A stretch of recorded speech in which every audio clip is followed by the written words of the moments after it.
Hello दोस्तों, dream career में स्वागत है। हम लोग संज्ञा के बारे में चर्चा कर लिया था और आगे उसी की चर्चा करते हैं सर्वनाम।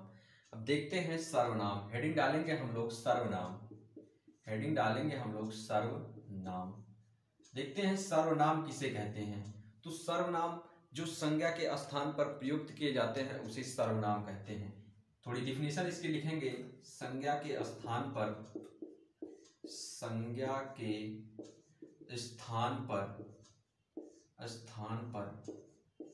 प्रयुक्त होने वाले शब्द, संज्ञा के स्थान पर प्रयुक्त होने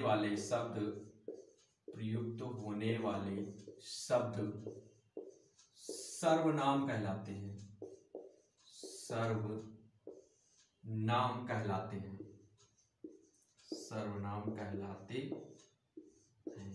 तो सर्वनाम किसे कहते हैं? जो संज्ञा के स्थान पर प्रयुक्त होने वाले शब्द होते हैं उन्हें सर्वनाम कहते हैं। देखते हैं सर्वनाम के कितने भेद होते हैं। दो आपको पार्ट में डिवाइड करना है। देखते हैं, सबसे पहला होता है सर्वनाम के भेद किसे कहते हैं, और फिर पूछा जाता है कि सर्वनामों की संख्या कितनी होती है। तो सबसे पहले इधर देखते हैं सर्वनाम के भेद। हेडिंग डालेंगे सर्वनाम के भेद।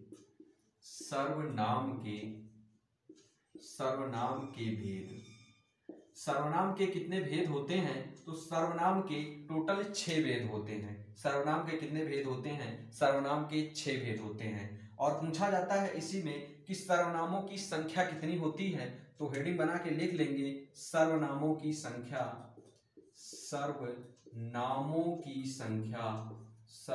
की संख्या कितनी होती है? तो सर्वनामों की संख्या, गुरु कामता प्रसाद ने बताया था कि सर्वनामों की संख्या 11 होती है। कितनी होती है सर्वनामों की संख्या?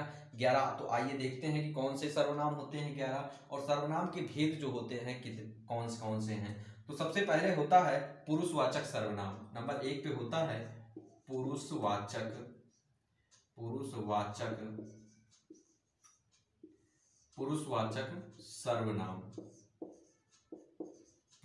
सर्वनाम। नंबर 1। नंबर 2 होता है निश्चितवाचक सर्वनाम।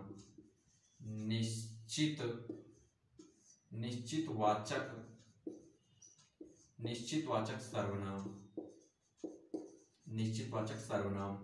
आगे देखते हैं नंबर 3 अनिश्चितवाचक सर्वनाम।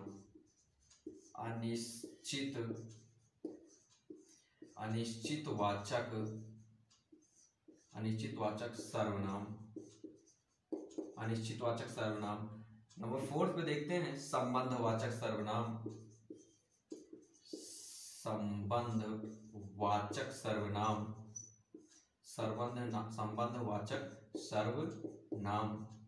नंबर 5 पे देखते हैं प्रश्नवाचक सर्वनाम।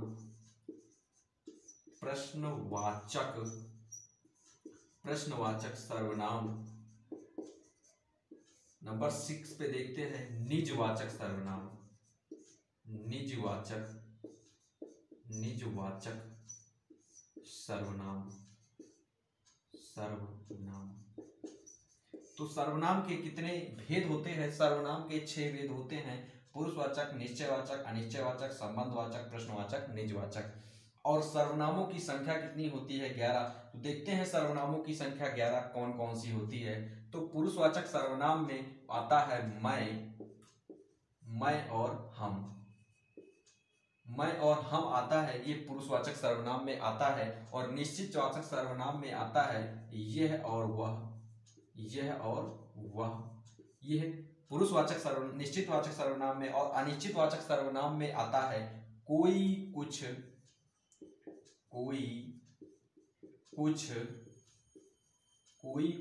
बहुत। ये अनिश्चितवाचक सर्वनाम में आता है। और संबंधवाचक सर्वनाम में आता है जो, सो।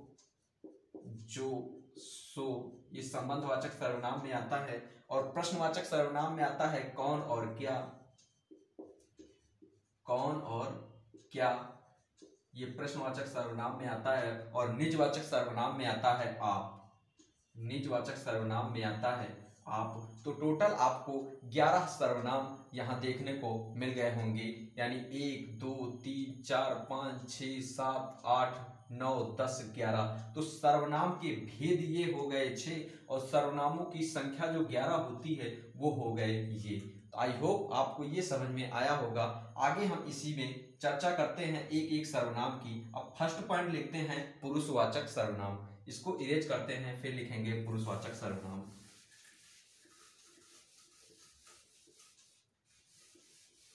हेडिंग डालेंगे पुरुषवाचक सर्वनाम।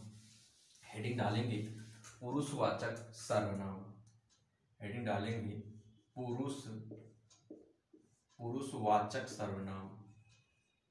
पुरुषवाचक सर्वनाम। देखते हैं पुरुषवाचक सर्वनाम कितने होते हैं। तो पुरुषवाचक जो सर्वनाम होते हैं वो 3 होते हैं। पुरुषवाचक सर्वनाम कौन कौन होते हैं? पहला होता है उत्तम पुरुषवाचक सर्वनाम। उत्तम पुरुषवाचक सर्वनाम। उत्तम पुरुषवाचक सर्वनाम। और दूसरा होता है मध्यम पुरुषवाचक सर्वनाम। मध्यम पुरुषवाचक सर्वनाम। मध्यम पुरुषवाचक सर्वनाम। और नंबर 3 होता है अन्य पुरुषवाचक सर्वनाम। नंबर 3 होता है अन्य पुरुषवाचक सर्वनाम। अन्य पुरुषवाचक सर्वनाम। तो ये उत्तम पुरुषवाचक सर्वनाम होता है जो वक्ता कहता है, जो वक्ता के द्वारा कहा जाता है, इसे उत्तम पुरुषवाचक सर्वनाम कहते हैं। तो इसको कहते हैं बात को कहने वाला। बात को कहने वाला। बात को कहने वाला। बात को कहने वाला। जो बात को कहने वाला होता है उसे उत्तम पुरुषवाचक सर्वनाम कहते हैं। और जो बात को कहने वाला कौन होता है? वक्ता होता है। वक्ता होता है। और जो मध्यम पुरुषवाचक सर्वनाम होता है वो बात को सुनने वाला होता है। बात को सुनने वाला। बात को सुनने वाला। जो बात को सुनने वाला होता है श्रोता जिसे बोलते हैं। क्या बोलते हैं? श्रोता। वो मध्यम पुरुषवाचक सर्वनाम होता है। और जो अन्य पुरुषवाचक सर्वनाम होता है वो किसी थर्ड पर्सन के बारे में जानकारी लेते हैं, यानी जिसके संबंध में बात कही जाए, मतलब तीसरे व्यक्ति के बारे में जिसके संबंध में बात कही जाए। जिसके संबंध में बात कही जाए। बात कही जाए। जिसके संबंध में बात कही जाएगी वो अन्य पुरुषवाचक सर्वनाम होता है। तो देखते हैं उत्तम पुरुषवाचक सर्वनाम के अंतर्गत कौन कौन से आते हैं। तो उत्तम पुरुषवाचक सर्वनाम के अंतर्गत आता है मैं। उत्तम पुरुष के अंतर्गत आता है मैं, और मैं, हम, मुझे, मुझसे,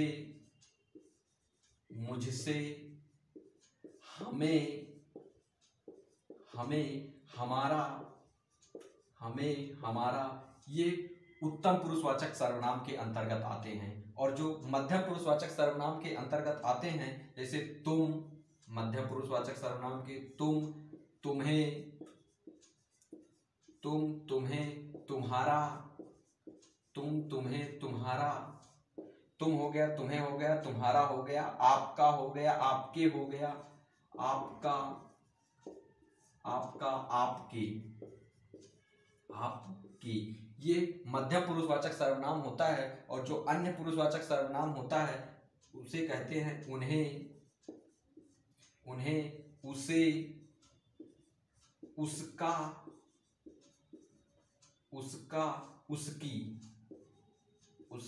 उसकी। ये उत्तम पुरुषवाचक, मध्यम पुरुषवाचक और अन्य पुरुषवाचक सर्वनाम हो गए। आपसे पूछा जाएगा कि पुरुषवाचक सर्वनाम के कितने भेद होते हैं, तो आप लिखिएगा पुरुषवाचक के 3 भेद होते हैं। नंबर 1 उत्तम पुरुषवाचक सर्वनाम, नंबर 2 मध्यम पुरुषवाचक सर्वनाम, और नंबर 3 अन्य पुरुषवाचक सर्वनाम। उत्तम पुरुषवाचक सर्वनाम के अंतर्गत वक्ता आता है, और मध्यम पुरुषवाचक बात को सुनने वाला श्रोता आता है अन्य पुरुषवाचक सर्वनाम के अंतर्गत। तो आइए इसका एक एग्जाम्पल देखते हैं क्या है। राम ने कहा श्याम से। एक एग्जाम्पल देखते हैं इसका, कैसे इसको डिफाइड करेंगे कि ये प्रथम पुरुष है, उत्तम पुरुष है, मध्यम पुरुष है। राम ने कहा श्याम से। राम ने कहा श्याम से। राम ने कहा श्याम से, वह अच्छा व्यक्ति है, वह अच्छा व्यक्ति है, वह अच्छा व्यक्ति है। तो इसमें डिसाइड करेंगे कि कौन उत्तम पुरुषवाचक सर्वनाम है, कौन मध्यम पुरुषवाचक सर्वनाम और कौन अन्य पुरुषवाचक सर्वनाम है। तो इसमें राम ने कहा तो राम वक्ता हो गया, और वक्ता होगा तो यह उत्तम पुरुषवाचक सर्वनाम होगा, यह उत्तम पुरुषवाचक सर्वनाम होगा। और श्याम से कहा तो श्याम श्रोता हो गया, यह मध्यम पुरुषवाचक सर्वनाम हो गया, यह मध्यम पुरुषवाचक सर्वनाम हो गया, मध्यम पुरुषवाचक। और वह मतलब अन्य किसी व्यक्ति को कहा गया है तो वह यहाँ पर अन्य पुरुषवाचक सर्वनाम हो जाएगा। वह क्या हो जाएगा? अन्य पुरुषवाचक सर्वनाम, अन्य पुरुषवाचक सर्वनाम हो जाएगा। तो आई होप आपको पुरुषवाचक सर्वनाम याद हो गया होगा। आगे देखते हैं पुरुषवाचक सर्वनाम के बाद निश्चितवाचक सर्वनाम। पुरुषवाचक सर्वनाम यहीं पर खत्म हुआ। आगे देखते हैं कि निश्चितवाचक सर्वनाम किसे कहते हैं। देखते हैं निश्चितवाचक सर्वनाम। निश्चितवाचक सर्वनाम हेडिंग डालेंगे निश्चितवाचक सर्वनाम, निश्चितवाचक सर्वनाम। निश्चितवाचक सर्वनाम हमने बताया था यह, ये, वह, वे। हमने यह और वह बताया था निश्चितवाचक सर्वनाम। तो निश्चितवाचक सर्वनाम में निश्चितता का बोध होता है। निश्चितवाचक सर्वनाम 4 प्रकार के होते हैं। निश्चितवाचक सर्वनाम कितने प्रकार के होते हैं? 4 प्रकार के होते हैं। देखते हैं। सबसे पहला होता है यह, दूसरा होता है ये, तीसरा होता है वह और चौथा होता है वे। देखते हैं इसका प्रयोग कहां कहां पर करते हैं। जो यह होता है वो एक वचन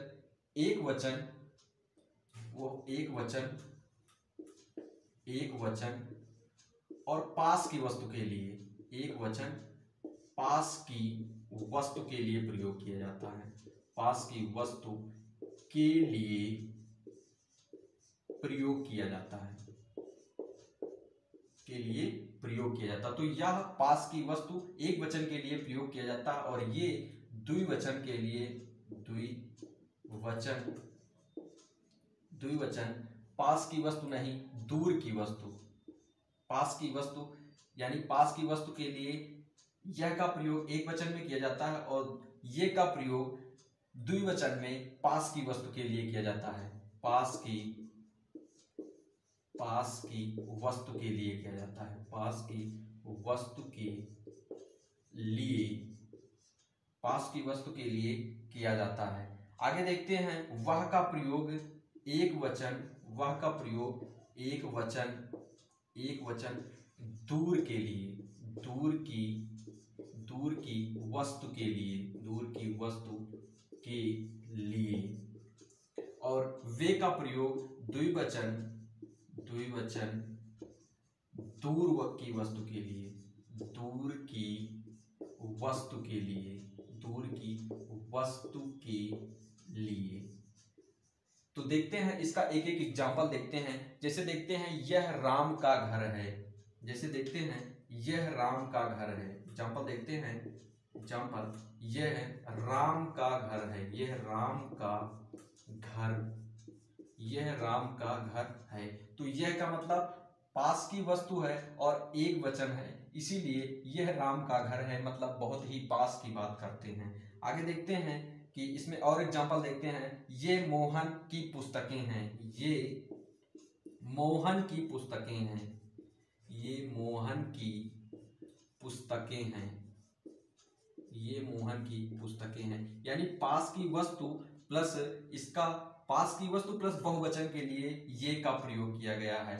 आगे देखते हैं वह राहुल की कार है। जैसे देखते हैं वह राहुल की कार है, वह राहुल की कार है, वह राहुल की कार है, कार है। यानी दूर की वस्तु एक वचन के लिए वह राहुल की कार है। वे सोहन की गाय हैं, वे सोहन की गाय हैं, वे सोहन की गाय हैं, वे सोहन की गाय हैं। तो देखते हैं कि ये पास की वस्तु को बता रहा है एक वचन के लिए, ये बता रहा है पास की वस्तु बहुवचन के लिए, वह ये दूर की वस्तु एक वचन के लिए बता रहा, और वे दूर की वस्तु बहुवचन के लिए बता रहा है। तो ये हो गया निश्चितवाचक सर्वनाम। निश्चितवाचक सर्वनाम तो आई होप आपको समझ में आ गया होगा। आगे इसी के बाद निश्चितवाचक सर्वनाम के बाद देखेंगे आगे क्लास में जो आपको पढ़ाया जाएगा अनिश्चितवाचक सर्वनाम। आज की क्लास दोस्तों यहीं तक। जय हिंद दोस्तों, थैंक यू।